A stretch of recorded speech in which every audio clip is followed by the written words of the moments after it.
आज की video simple है, प्रैक्टिकल है और काफी लोगों के यहाँ पे पैसे भी बचने वाले हैं। क्या बात कर रहे हैं? आज की इस वीडियो में ना हम डायरेक्टली बात करने वाले हैं best price to performance combos की, CPU प्लस मदरबोर्ड कॉम्बोज की। तो ये कॉम्बोज जो मैं बताने वाला हूँ ना, ये वो कॉम्बोज है जहाँ पर CPU और मदरबोर्ड एक दूसरे को होल्ड बैक नहीं करते। चलो यहाँ पे ना मैं डायरेक्टली स्टार्ट कर लेता हूँ। उससे पहले एक काम कर लेना, लाइक कर देना और चैनल को सब्सक्राइब कर देना। तो यहाँ पर स्टार्ट करते हैं सबसे पहले, जो कि यार काफी फेमस कॉम्बो है, i5 12400F with B760। Honestly ना ये कॉम्बो जितना सिंपल लगता है आपको, उतना ही ज्यादा लोग इसको अंडर एस्टिमेट कर देते हैं। i5 12400F एक ऐसा CPU है जो कि पेपर पे फ्लैशी नहीं लगता, कोई के सफिक्स नहीं, कोई क्रेजी बूस्ट नंबर्स नहीं, लेकिन रियल वर्ल्ड यूज में ना ये CPU काफी ज्यादा प्रेडिक्टेबल एंड काफी रिलायबल भी रहने वाला है। इसमें सिर्फ आपको ना परफॉर्मेंस कोड देखने को मिलने वाले, ई कोर्स यहाँ पे नहीं मिलेंगे, इसलिए विंडोज शेड्यूलिंग का भी कोई वियर्ड बिहेवियर नहीं रहता। जो काम आप CPU से एक्सपेक्ट करते हो ये बिना ड्रामा के आपका वही काम करेगा। तो यहाँ पे ना गेमिंग में इसका सबसे बड़ा एडवांटेज होता है फ्रेम टाइम कंसिस्टेंसी। अब यहाँ पे ना FPS नंबर से ज्यादा इंपॉर्टेंट ये होता है कि फ्रेम्स यहाँ स्मूथ आ रहे हैं या फिर नहीं आ रहे। चाहे आप 1080p पे कम्पिटिटिव टाइटल्स खेल रहे हो जैसे कि CS2, Valorant, Fortnite, और फिर 1440p पे स्टोरी बेस्ड गेम्स जैसे कि Cyberpunk, Assassin's Creed, RTX 3060 या फिर 4060। एंड देखो हम सेकंड साइड में AMD की बात करें,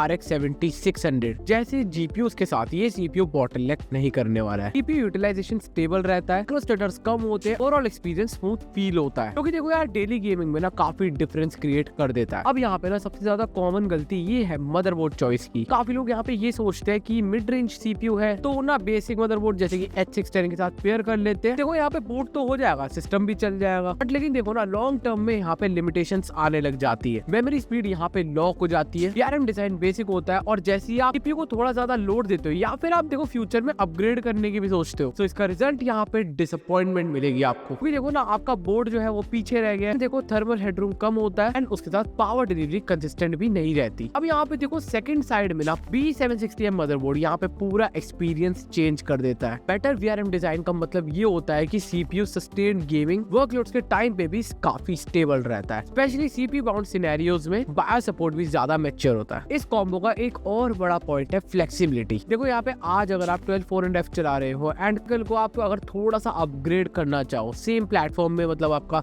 जो 12, 13, 14 में चलता है LGA 1700 में ही, B760 वहां पे आपकी काफी हेल्प कर सकता है। मतलब देखो आपकी ना इनिशियल इन्वेस्टमेंट जो है ना वो वेस्ट नहीं होती। अब ये जो कॉम्बो है ना ये उन लोगों के लिए परफेक्ट है जो कि चाहते हैं कि PC ऑन करो, काम करो, गेम खेलो और ज्यादा ट्यूनिंग, ट्रबल शूटिंग या फ्यूचर रिग्रेट के बारे में सोचना ही ना पड़े। नेक्स्ट बात कर लेते हैं यहाँ पे 9600X विद B650, और यही से एक्चुअली मॉडर्न PC बिल्डिंग का टेस्ट आता है। जो 9600X है ना वो Zen 5 आर्किटेक्चर में बेस्ड है, और इसके यहाँ पे ना सबसे बड़ा फायदा ये है कि आपको सिर्फ रॉ क्लॉक्स नहीं, इसकी better IPC, better instruction handling और ओवरऑल ज्यादा एफिशिएंट डिजाइन मिलता है। इसका रिजल्ट ये होता है कि सेम क्लॉक स्पीड होने के बाद भी ये CPU ना ज्यादा रिजल्ट निकालता है। अब देखो गेमिंग में ये चीज क्लियरली फील होती है, स्पेशली जब आप high refresh rate monitors use कर रहे हो। स्टेबिलिटी ज्यादा इंपॉर्टेंट हो जाती है, गेम ज्यादा रिस्पॉन्सिव लगते हैं जैसे कि 144 हर्ट्ज, 165 हर्ट्ज, जहाँ CPU बाउंड परफॉर्मेंस और फ्रेम टाइम स्टेबिलिटी ज्यादा इंपॉर्टेंट हो जाती है। B650 मदरबोर्ड होने के साथ ये पेयरिंग स्ट्रॉन्ग होने का सबसे बड़ा रीजन है AM5 प्लेटफॉर्म पे बेस्ड है। AM5 सिर्फ सॉकेट नहीं, एक लॉन्ग टर्म चलने वाला रोड मैप है। मतलब आज अगर आप 9600X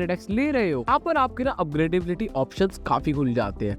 उसके लिए देखो आपको मदरबोर्ड पे थोड़ा अगर आप और ध्यान दोगे तो और ज्यादा अच्छा रह सकता है। इस कॉम्बो का सबसे बड़ा एडवांटेज ये है confidence and peace of mind. आप देखो आज का सिस्टम बना रहे हो लेकिन ना कल के बारे में भी सेफ फील करते हो। गेमिंग हो या डेली यूज, परफॉर्मेंस यहाँ पे स्ट्रॉन्ग है, एफिशिएंसी अच्छी है एंड अपग्रेड पाथ क्लियर है। ये कॉम्बो उन लोगों के लिए परफेक्ट है जो कि चाहते हैं मॉडर्न फीचर्स के साथ एक बैलेंस सिस्टम बिना अननेसेसरी ओवरकिल के। एंड अगर आपको एक रिकमेंडेशन दो तो आप यार AMD की तरफ बिल्ड करोगे तो ज्यादा अच्छा रहेगा, क्योंकि आज के टाइम पे ना जो इंटेल के प्राइसिंग है वो काफी ज्यादा इंक्रीज हो रखे हैं, और रैम की तो पूछो ही मत। अब यहाँ पे अगर हम नेक्स्ट बात करें 9700X विद X870, एंड ये कॉम्बो क्लियरली देखो कैजुअल बिल्डर्स के लिए नहीं बना है। ये उन लोगों के लिए जो कि अपने PC से सिर्फ गेमिंग नहीं बल्कि मल्टीटास्किंग, स्ट्रीमिंग और प्रोडक्टिविटी भी करना चाहते हैं। Ryzen 7 9700X एक higher core higher thread CPU है, जिसका रियल फायदा तभी निकलता है जब उसका जो मदरबोर्ड है ना उसको लिमिट ना करे। अगर आप इस CPU को एक बेसिक बेसिक मदरबोर्ड के साथ पेयर करोगे तो आप यार उसकी परफॉर्मेंस जो है ना वो खुद ही लिमिट कर रहे हो। एंड इसी वजह से X870 यहाँ पे इम्पोर्टेंट हो जाता है। X870 में मेन फोकस ये होता है power stability and long duration performance. इसमें आपको स्ट्रॉन्ग VRM डिजाइन मिलते हैं। इसका मतलब ये है कि CPU हैवी लोड के टाइम पे भी consistent voltage and current receive करता है, चाहे आप लॉन्ग गेमिंग सेशन चला रहे हो, बैकग्राउंड में स्ट्रीम इनकोड हो रही हो या फिर रेंडरिंग और कंपाइलिंग ऐसे टास्क भी चल रहे हो। CPU यहाँ थ्रॉटल नहीं करता और क्लॉक्स भी स्टेबल रहते हैं। हाई फ्रीक्वेंसी वाली DDR5 मेमोरी स्टेबिलिटी भी इस कॉम्बो का एक बड़ा प्लस पॉइंट है। X870 बोर्ड्स मेमोरी टोपोलॉजी के मामले में ज्यादा रिफाइंड होते हैं, जिससे फास्टर DDR5 किट्स बिना रैंडम क्रैशेस या इंस्टेबिलिटी के। इसका डायरेक्ट बेनिफिट आपको गेमिंग के FPS, मल्टीटास्किंग स्मूथनेस और हेवी वर्कलोड्स के ओवरऑल रिस्पॉन्सिवनेस में मिलता है। अब देखो ये जो स्टेबिलिटी है ना वो बहुत मैटर करती है। इस कॉम्बो का ओवरऑल एडवांटेज ये है कि ये ऑलराउंडर पावर यूजर बिल्ड बन जाता है। आपको ना बार बार ये फील नहीं आता कि सिस्टम यहाँ पे लिमिट पे पहुंच चुका है। गेमिंग हो, रेंडरिंग हो या फिर बैकग्राउंड में मल्टीपल वर्कलोड्स के साथ चल रहे हो, पीसी बैलेंस्ड और कंपोज्ड रहता है। ये जो कॉम्बो है ना उन लोगों के लिए जो कि चाहते हैं कि उनका जो पीसी है वो हर सिचुएशन को आराम से झेले, काम रहे और देखो परफॉर्मेंस कॉम्प्रोमाइज ना करे, आज भी और आने वाले काफी ईयर्स में भी। अब नेक्स्ट यहाँ पे बात कर लेते हैं इंटेल की तरफ से i5 14600K विद Z790। देखो यहाँ पे जितने भी कॉम्बोज की अभी तक बात करी है ना मैंने, वो आप डायरेक्टली ले सकते हो बिना किसी टेंशन के। और ये कॉम्बो उन लोगों के लिए जो कि पीसी को सिर्फ चलाना नहीं बल्कि पुश करना चाहते हैं। 14600K इंटेल का एक प्रॉपर हाइब्रिड परफॉर्मेंस CPU है, जिसमें देखो परफॉर्मेंस कोड जो है वो हेवी टास्क को हैंडल करते हैं एंड दूसरी तरफ जो एफिशिएंसी कोड्स है वो बैकग्राउंड प्रोसेस को स्मूथली आराम से चलाते हैं, मैनेज कर लेते हैं। मतलब 14600K का बिहेवियर काफी एग्रेसिव होता है। ये CPU हाई बूस्ट क्लॉक को ज्यादा देर तक होल्ड करना चाहता है, तो इससे क्या होता है ना, सिस्टम यहाँ पे बैलेंस बिहेव करता है और यहाँ पे कोई भी टास्क जो है ना वो यहाँ पे स्मूथली काम करता है। लेकिन ये सिर्फ तब पॉसिबल होता है जब उसका जो मदरबोर्ड है ना उसको प्रॉपर पावर और थर्मल हेडरूम दे। इसलिए यहाँ पे देखो इस कॉम्बो पे Z790 है। यहाँ पे सिर्फ एक एक्स्ट्रा चीज नहीं बल्कि नेसेसरी बन जाता है। Z790 बोर्ड स्ट्रॉन्ग VRM के साथ आते हैं, जिनका मतलब CPU को स्टेबल और अच्छी पावर देनी है बिना वोल्टेज ड्रॉप या थ्रॉटलिंग के। देखो ये सच है कि इस कॉम्बो का पावर कंजम्पशन थोड़ा ज्यादा होता है और इसके लिए स्ट्रॉन्ग कूलिंग चाहिए। सो ये सारे थे कॉम्बोज जो कि बढ़िया कॉम्बोज है। आप आराम से बिल्कुल पेयर्ड कॉम्बोज है, इनके साथ पीसी बिल्ड बिल्कुल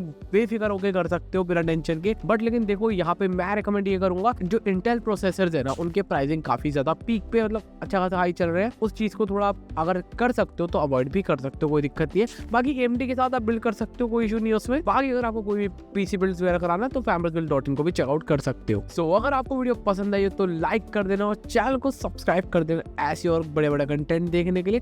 बाकी हम मिलते हैं एक और नए से अच्छे कंटेंट के साथ, तब तक के लिए बाय बाय। और कमेंट करके बताओ आपके पास कौन सा पीसी बिल्ड है, क्या क्या स्पेक्स है और आप लेने वाले हो तो कौन सा लेने वाले हो।